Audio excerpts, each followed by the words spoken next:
HorrorDeconstruction.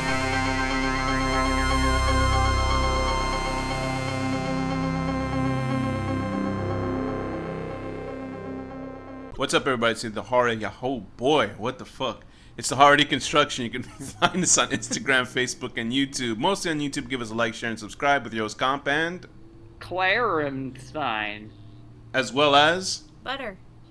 And today's film is The Haunting, 1963, or in Spain, 2005, apparently, according to Google. I wonder why in Spain. Does it really say? You sure it's not the 1990s movie? Or? It just says release date, November 30th, 2005. Is it that backwards over there? I know those are my people, but this is anyway. Wow. The Haunting, 1963. Hill House has stood for about people. I don't know. 90 years and appears haunted. Its inhabitants have always met strange, tragic ends. Now, Dr. John Markway has assembled a team of people who he thinks will prove whether or not the house is haunted. That's a lot of word haunting in that. They really wanted to sell that. They're really letting you know that this movie's called The Haunting. That's right. Directed by Robert Wise, written by Nelson Gidding, who did the screenplay based on the novel by Shirley Jackson, starring Julie Harris, Claire Bloom, and Richard Johnson. So, Thea, why did you pick... Oh, first of all, what month is it? It's Pride Month. Yeah, we're watching LGBTQIA+. What's the IA stand for? Good question. Okay. So, why did you pick The Haunting, Thea? I picked The Haunting because it's one of the first sort of casual representations of like a lesbian character who isn't really about her sexuality, but it's implicitly talked about, but not in a sort of like obvious way. And that it's not part of the story, but it just, she's allowed to just sort of exist, and that's not the most important thing about her.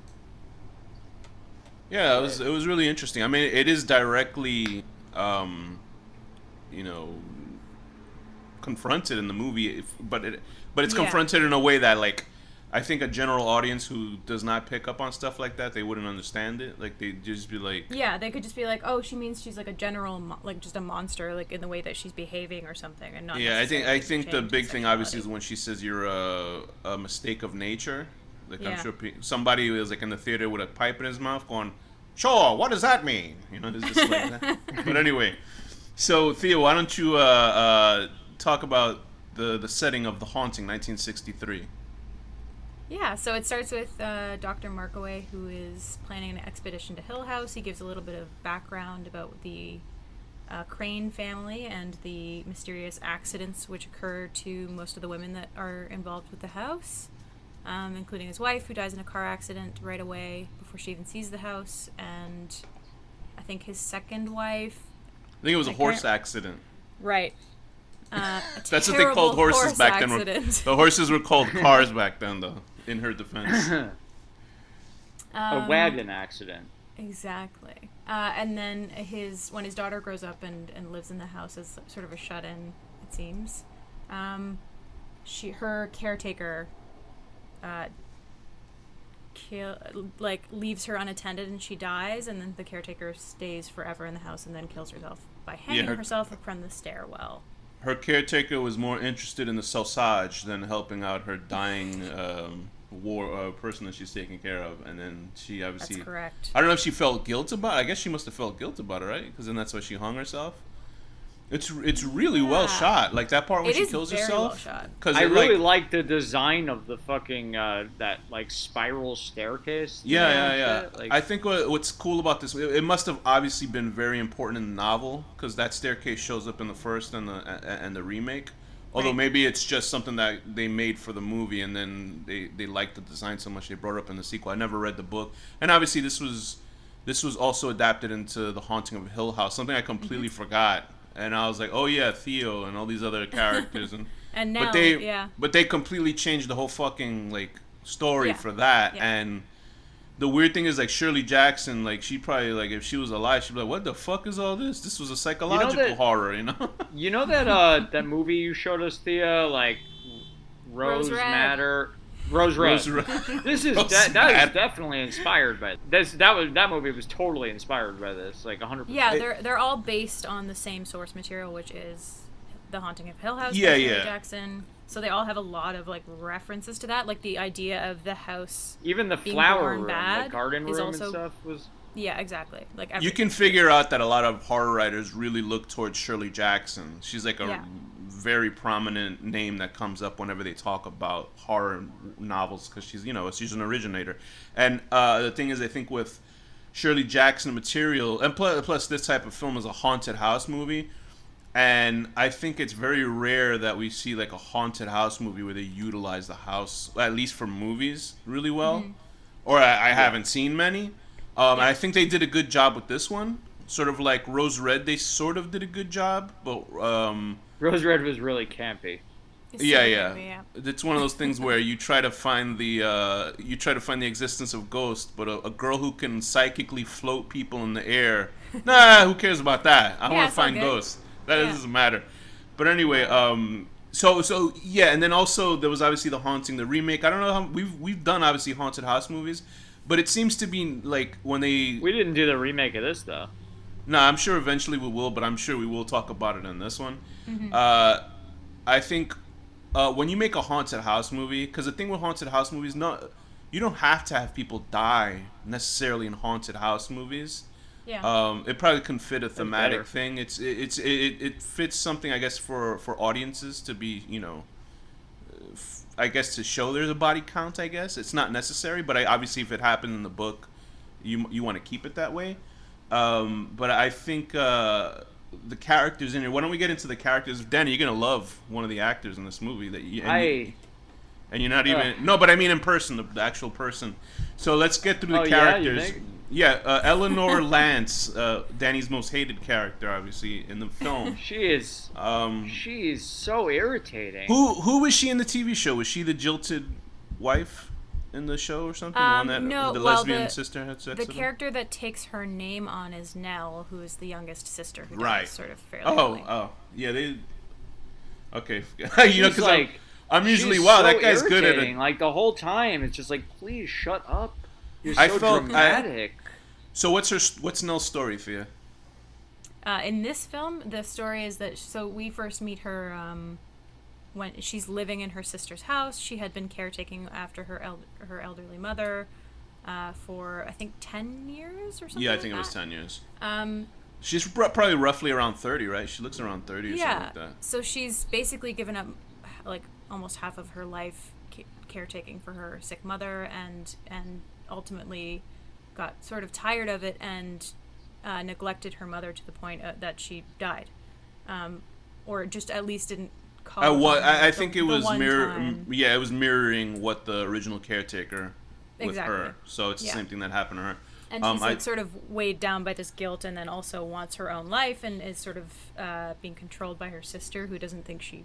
Yeah, her sister's a real fucking bitch. Jesus, her sister's a bitch. Apparently, they were like that in the remake too, but I don't remember that much of the material. Yeah, I don't remember either. And obviously, this is completely taken from the novel. Because it must be taken from the novel because she even has voiceover, like dramatic 1960s voiceover. Yeah. Which is a little jarring because you don't really see narration for characters. The last time I saw it was like American Psycho, and they did it like right. I actually liked the narration. It was nice. No, I like narration, but she was much less annoying as a narrator than as the person. I guess if that makes sense. Yeah. So there's also Dr. John Markway, who is the guy leading the research for this. He's interested in the supernatural. He really is like very professional. And he seems like a cool character. Like he doesn't seem like a piece of shit. Like the other guy's annoying, but I like the doctor. Yeah, that's Russ Tamblyn, who plays Luke Sanderson, who's like, "Hey guys, how you doing there? What are you doing here? Let me get some drinks." So cool. Dan, you know who he? You know the actor who plays him. Not only is he the father of Amber Tamblyn, who was like a cutie pie in the '90s, and who's for some reason married to David Cross. He's also the psychiatrist who's married to the Asian woman in David Lynch's show, Twin Peaks. Really? That's him, yeah. He's the doctor. He's the doctor.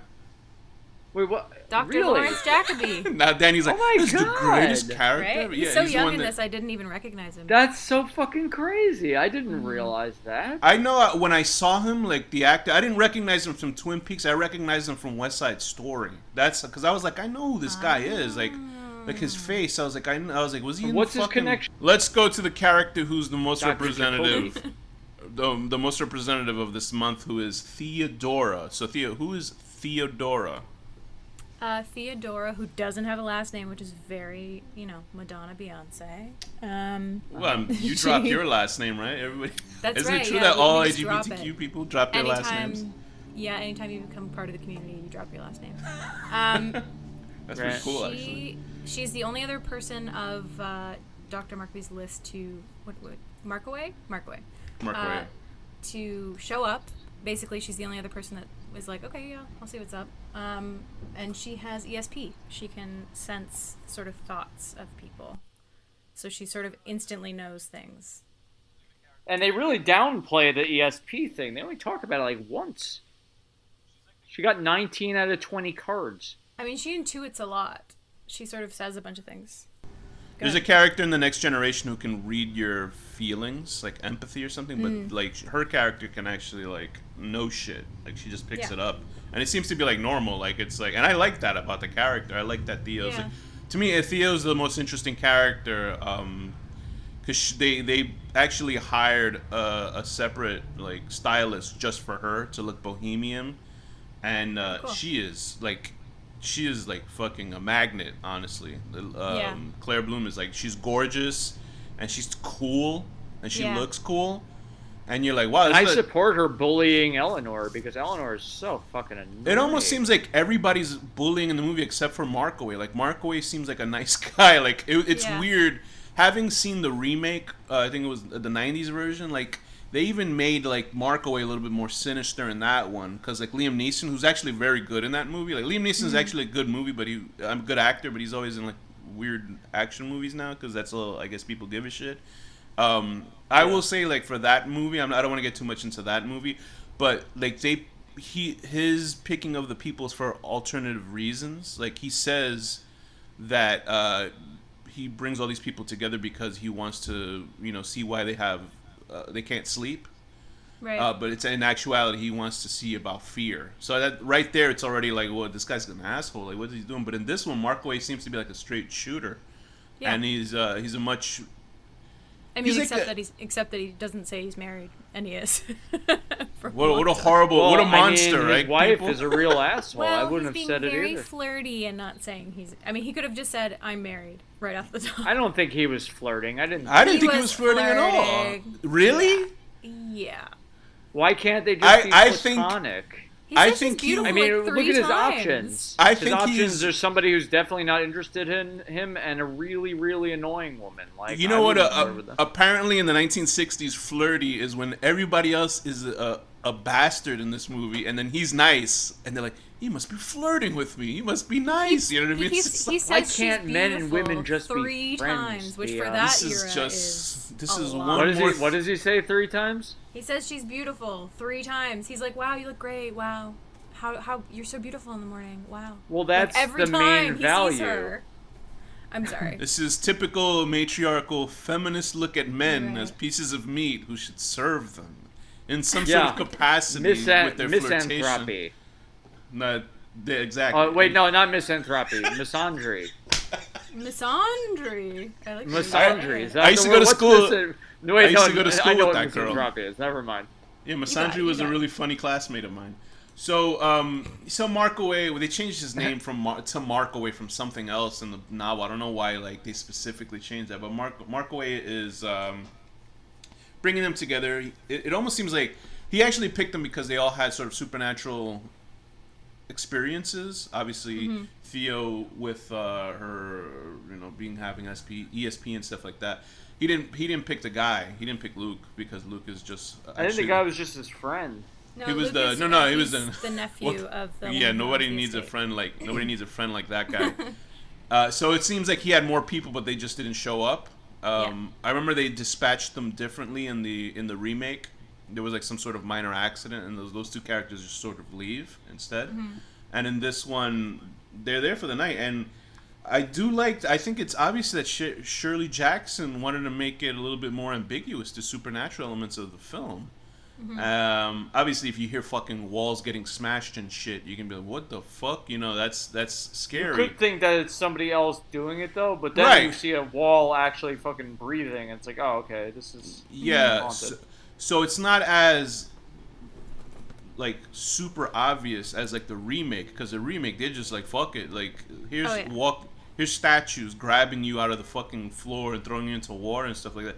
And to me, like I've always brought this up in older episodes. I get so upset. It's such a stupid thing to get mad about. Is that because we studied art. You know what I mean? So I know how statues work and how you make them and stuff like that. And that they have joints. You've talked about this with Ghostbusters 2, actually. With the Statue of Liberty. It's like the statues. They're fucking supernatural. I know, but what? This pisses me off. Like there's these statues moving their heads, and you can't because there's no chin there. Do you understand? Anyway, whatever. So, Thea, why don't we get into what Eleanor's adventure in this big, goofy house? What is going on with these people?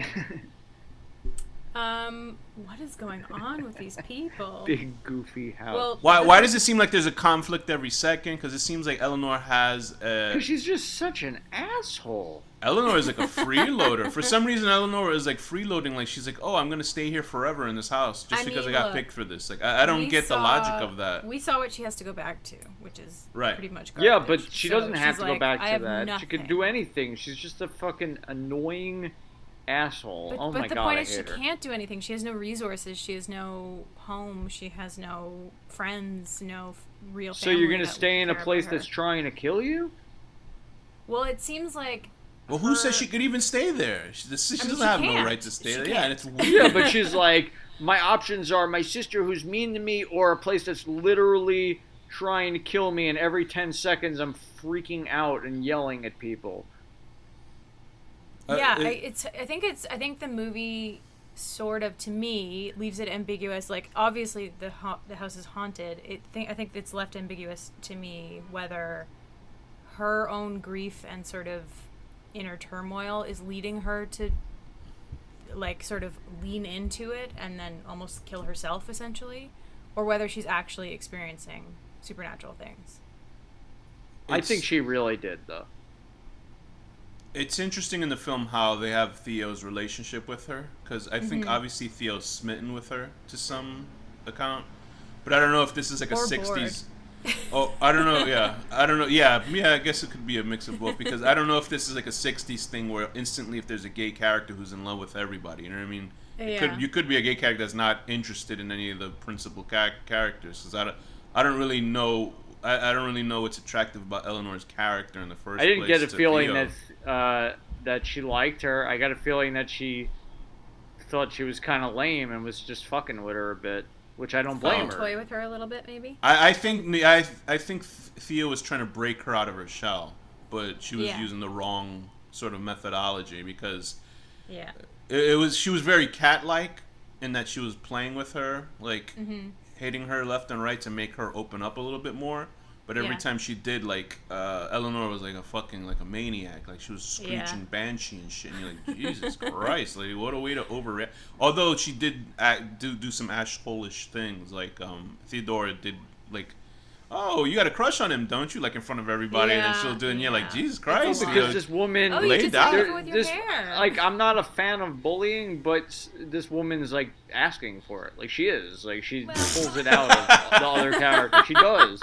I hope Danny doesn't say that about a lot of things. Unless you're asking for it. Yeah, some people haven't been bullied enough, and she's one of them. I don't support bullying in real life, but in this movie, this character deserved it. You've known these people less than 24 hours, and you're already like kind of fucking around with each other. Like even at least Luke is sort of, he's not bullying people. It's just sort of annoying. They're in a fucking haunted house, and they have this hysterical person who's just making scenes and hijacking everything. It's like, just shut the fuck up. We're in a haunted house.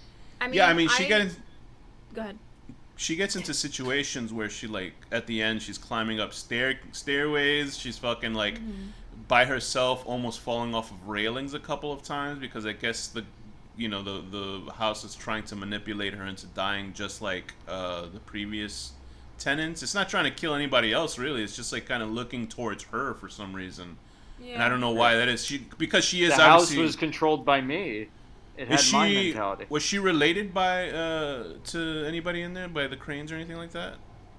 I don't think she is directly linked in this movie at all. I think that's what happens in the remake. She was related, and boy, really? It's so stupid that remake, because they actually have competent, like, all the actors are good in that. Although at the time I think they replaced. You're not a fan of the sculpture effects. No, they replaced obviously the Luke actor with Owen Wilson, who at the time I think he was like oversaturated at that time. He's good in Loki now, which is really good, but at the time Owen Wilson was like, oh wow, like that guy every scene. So you're just like, oh my god, I'm annoyed with this fucking actor. Owen Wilson's like very hit or miss, and he's the one that gets killed in the movie graphically. Although, nothing happens. Right, he gets decapitated, and you just like, I was like, they didn't have to kill him, like I didn't, but he got himself into that situation by being a dickhead. But anyway, in here, like, nothing happens to his character here, so which is interesting because I was expecting people to die in this one also. Yeah. I knew Nell was gonna die just by seeing the remake, because I was like, why wouldn't they kill her in the original then? And it seems to me like novels, as sanitized as the films were, novels were a little bit more, realistic, or not realistic, but more fatalistic to their characters as opposed to keeping them alive. And the fact that she fucking died, I was like, oh, okay, because usually they sort of make it through, most characters, the ones telling the story protagonists. But in this one, I was like, oh, this chick is toast. Because in the remake, she was toast. And I was like, well, she's toast. So she was supposed to be a replacement for the old housekeeper lady that was a child that grew up there or something? I would think so. I guess it makes sense, because the thing here is that the house didn't kill that lady her whole life. What was the Crane? What was his deal in this one? Like what did he do that he has such a hold over this house?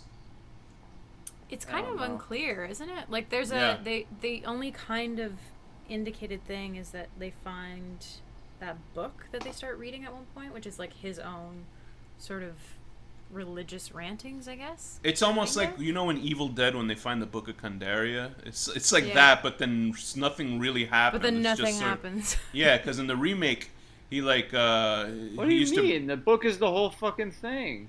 Yeah, but it's not explaining what's happening. Like, it's not saying who this guy was. They make a whole TV show about the book. This ain't the TV show. This is the movie. Though this is a different thing. And that guy and that director made up a whole bunch of other shit for that. Like in the remake, all of a sudden the guy was a child killer and all that shit, and so that's why they tried to make sense of. Well, who was a child killer? Hugh Crane, the original is one. in the remake. In the remake, he's like a child killer, and that's why they try to bring in Eleanor as a caretaker for that. You know what I mean? They bring like, oh, now she could be a caretaker for the children, running around in this castle at night or this house, taking care of. Oh, so it's haunted dead children haunting them and shit? Yeah. So, but in this one, it's like you don't really know anything, so that's why they make it a little bit more psychological. And I'm sure Shirley Jackson wanted it that way. Although we obviously see a fucking door, constricting and restricting. And I think, I think for the most part it works. Like they do some. I think the camera work is sort of stationary. I don't think it's like really inventive camera work in this film. Except for, towards the end when she's losing her mind and trying to break into a door, and they put some weird sort of fisheye lens shit on it. But other than that, Danny, what is your feelings like completely about this film? Because it seems like you had a couple issues with this movie. I cannot stand the main character. I know I've said it a few times. I can't stand her. Like, I don't know. Every time she started talking and yelling, like, I actually would like get frustrated and like want to stop watching because of her, because I couldn't handle it. What was the fault? This was in the midst of feeling very sick because I had COVID when I was watching this. Anybody have any violins we could play during this? It's like, listen, I deserve sympathy. I deserve all the sympathy. And anyway, but I liked the way it looked visually.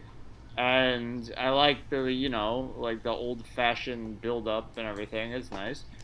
But that woman, god damn it. Did the movie feel a little modern for its 1960s? For me, it felt like it was like a 1960s film. It felt like a 1960s movie to me. Like if you watch the Twilight Zone, the original series, like it's steeped in its 60s. You know, it looks like it's from the 60s. It feels, but it's such good storytelling. It's sort of ageless. And it sort of feels like that for this, but it definitely still has a tinge of 60s to it. I think the reason why Twilight Zone, because it had a lot of science fiction elements in it, so you can sort of kind of get lost in the time there. And here it feels 60s, especially with the narration and stuff like that. Although they also had narration, obviously, in Twilight Zone. I think this is sort of a snippet in time in how the story is told and the way the direction goes, because it feels like everything is very... picturesque. There's not a lot of camera movement that's like crazy or anything like that, and I think that helps like solidify it as a 1960s film. Like this is, I'm sure they filmed it. I would live in this house. Thea, what were do you have any like super negative aspects about the movie that didn't work for you? No, I mean I just enjoyed it. I agree that like she's definitely grating. I think it's interesting to think of it like a character sort of piece, because she is clearly like really traumatized and never dealt with it, and so she just goes into her own sort of delusion, even if it's partly accurate, because like there are actually things happening in the house, but she sort of interprets them as she will, whether or not that's correct.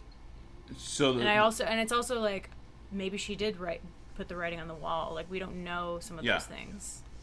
So let's talk about the big moment which links it to this month of episodes. It's like Theo's conflict with Eleanor, and you know the mistake of nature reference. Where do you think that came from? Do you think Eleanor is like a legit homophobe? Do you think she just did it to hurt her? I think she's just lashing out. Yeah, because I think that was like a strong, like a big fu, and that shit hurt. Like you could see it hurt. Like it really hurt. And they resolve it very easily. Later, when they're saying their sad farewell, they're very, emotional about it, even though they've known each other for a few days. Yeah, like 2 days almost. But I honestly wish she had said something more concrete about it. That she was sorry or something. But you're fucking dying. But that's how palatable they had to make it for audiences, probably too, right? Yeah, so I'm sure. Did the audiences know at the time? I'm sure some people did. But I'm sure also some people didn't read that in her. They just sort of read her as sort of a modern woman who... Well, the actress herself was a lesbian, right? Was she? I don't know. I thought you had said that. I guess I'm wrong. I didn't say that. I don't want to get sued by a family. I'm sure they had to really skirt around it. Like, they really had to skirt around. They had to be super fucked. I don't know how explicit it is in the book. For a long time, you weren't allowed to acknowledge... a character's queerness in film, like it was actually a rule. So they wouldn't be able to say it. Yeah, I think there's a famous documentary called "In the Celluloid Closet" or something like that covers all this. So it's not blatant at all, her sexuality in the film, which is I guess fine, but I think it is like a trailblazing character where they're not, But she is quite flirty, like. She is. No, she certainly is. Because, like, especially the part when she says, "Yeah, like sisters," and you're like, "What's that mean?" Like, you know what I mean? Yeah. I think that when she's like, "To my new companion." Right. Like that was more towards the. I think that was probably more towards the censors who probably used to cut up movies like this. Mm-hmm. They're like, it's like some fuming, balding, like old white guy going, "She better say like fucking sisters," he has scissors in his hands and shit like that. But the way she says it is just like, okay. Yeah, you can so you can definitely like you can definitely read into it. And I think that she's obviously the most interesting character in the film. Like her and Markaway, I think are the characters I like the most. And to a point, maybe Luke is annoying as shit, but. It's weird that... He's a little annoying, but now that you told me he's Dr. Jacoby... No, he's fine. But it seems like... it's weird that the main character is such, like, an annoying fuck. Like, and everybody else is... the way they act in the film is obviously a little bit annoying. Like, Luke's character is annoying, and Theo does some sort of fucked up shit, but she really is, like, a super annoying. And you're like, no wonder her sister treats her like shit. She's so, like... unbearable. Like she almost seems like she's like a child. Right. What happens to me, I think, is that she's like a child who's been denied everything, and she finally has a moment to, and I think she's lost her mind, so she has to, act that way. But it's like, holy fuck, turn it down a little bit. You know what I mean? It's so fucking annoying. Dial it down like fucking 7 notches. Holy But shit. it was nice that they didn't do a kill your gays moment. They didn't kill Theo in this. They didn't find a reason to kill her off. They didn't kill Luke. They didn't kill Mark away. They only killed this annoying bitch, and you know what? Because they knew we wanted her to die. They knew it. They knew it. It's in the remake, obviously the same way. Like they also picked a very good super hottie. What was her name? Michael Douglas's wife, Catherine Zeta-Jones, to play her. I don't know how. I guess I guess it was more open for her to be an open queer character in that also. She's bisexual in that. Yeah, of course. That's how they had to lighten it. They had to make her bisexual. They couldn't make her just. I was gonna say straight queer, gay. Yeah. Yeah, but she's like straight gay. So she so I guess that I didn't even remember. I didn't even remember it at all. Like. Yeah. You can look at the actress Catherine Zeta-Jones, and she's sort of like, and not to take away because she's a woman, but she's like such a sexual force, I guess you can say. Mm-hmm. Just her looks and everything that you can automatically picture her. You can, I can see her, sort of flirting with people. Is and she stuff still like married that. to Michael Douglas? Yep. I remember so? he had a problem with his jaw because he said of oral sex, and he had jaw cancer, and he said that it was because of oral sex on Catherine Zeta-Jones, so that makes me worried about. He said that, and you know what he should do now that he's an Ant-Man? He should shrink down and like go all the way up in there. For God's sakes. If you want to hear the greatest material ever, Gilbert Gottfried was on the Norm Macdonald show, and he does 10 minutes of the most repulsive material about what he would do to get jaw cancer from Catherine Zeta-Jones. The funniest fucking thing. God. But I don't agree with it. I would never want to think of him sexually. What a way to end this episode. What but anyway, a way indeed. Gilbert Gottfried is like the opposite of anything sexual. Like, this is absolutely repulsive. I don't know how we had such a great episode about Knife and Heart, and this episode is like a fucking train wreck. Because I think there's no real sort of like... I don't know how to say that it. We hate this woman, and we're happy she died, right? I think I sort of felt bad for her, but she is an asshole to the movie. Yeah, I think what it is bad too, but I was so happy when she died. Like, it was great. There's no real complex story in this movie. I think it is that we have complex characters put in a non-complex story. So I think that sort of makes it a difficult film to talk about and be engaged in it, because it's just sort of like, okay, let's drop these very different characters in a situation and let's have the house's doors move funny. And then you're like, okay, is that it? In terms of so I guess in the remake, now I feel like I have to rewatch the remake, although I don't remember thinking it was very good. And then I have to finish off the TV series because I actually went to like episode 7 or something. I haven't finished. I know, sorry, Thea. So the TV series must take place over a few days or a week or something, like, I guess? Oh, it's kind of the TV series. It's like years almost. Like they sort of do flashback and forward.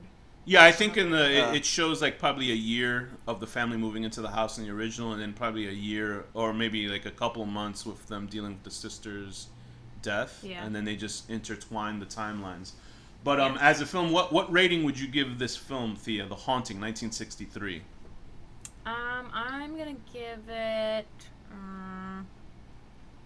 6.5 out of 10.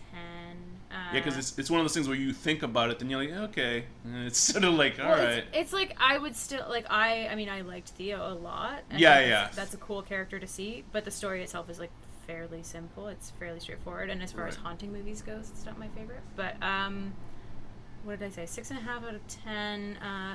Your Kunt sister not letting you use the car. And we all know Kuntz loved the novels of Dean Kuntz, the writer.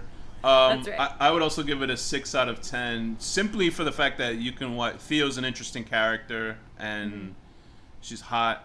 And sorry to sexualize her, but just in general, her personality and everything about her. She's cool. What the Japanese would call tsundere. That's when like a woman treats you like shit, but then she's actually into you. So it's like one of those sort of things. So I would give it a 6 out of. Very sexy. I would get a 6 out of 10 being a cool bohemian hipster woman who's trying to slowly crack away and destroy the willingness of this crazy woman to get her into bed, but it doesn't work out. Danny, what rating would you give The Haunting, 1963? I agree. I'm gonna give it a 6 because I'm a real badass. I'm gonna give it a 6.66 Whoa. out of 10 because I'm really edgy. You can't be controlled. I can't be controlled by society. I do what I want. So I'm giving it that. I'm not gonna risk saying it again. Out of 10. An inexplicably loose giant staircase that I guess wasn't attached properly. I don't know why. I don't know. That can't hold the weight of more than one person, apparently, even though it's a staircase. Danny's so badass and against the society that he's actually in self-quarantine and staying in his apartment, following the rules. So that's... I wore a mask everywhere. I'm a badass. So here's the two things about the remake is that they do keep the staircase thing, and that's cool. And then there's also a scene where Liam Neeson... I've only seen 2 movies where people actually look afraid in a film, like they look shocked and scared. Is Liam Neeson in the remake gets dragged into a water by a gigantic statue, and he looks like he's shit his pants in it, and it's the greatest thing ever. It's the greatest. I'm telling you, it's the greatest acting I've ever seen anybody being scared.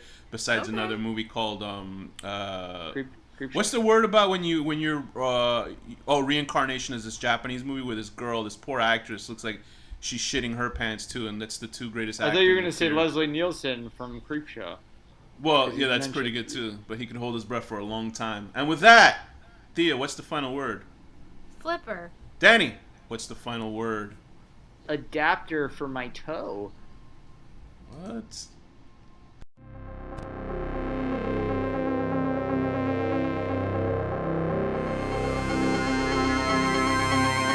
The HorrorDeconstruction.